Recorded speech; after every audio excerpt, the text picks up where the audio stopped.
Hello guys, good afternoon guys. Sorry guys, no, yan natay ako rin ganap today guys, natay mga seeds.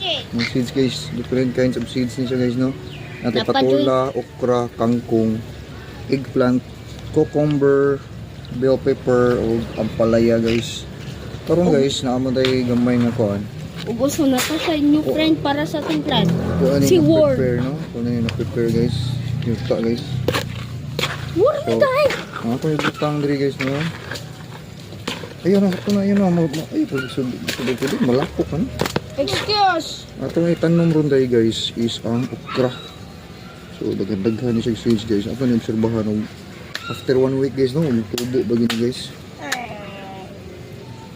Panalo si Mani. Panalo si Mani. Okra. Excuse! So, try na itong okra guys, no? Niya, og talong. Actually guys, duha niya akong sudlanan guys. Duha.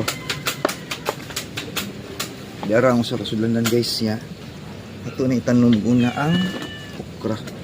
So, dako-dako na siya ng container sa guys. Sa babae rin na ka. Container din guys, iputol ako guys. Nga.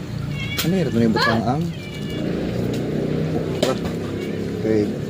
Kanahan kayo mga okra diri guys sa balay guys.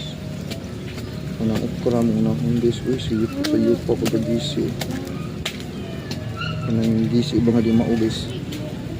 Kanang sige lang. Tulad ako lang guys. Hindi ko na mausik. So ako ni ikatag diri guys na spread na nato ni ito ang okra guys.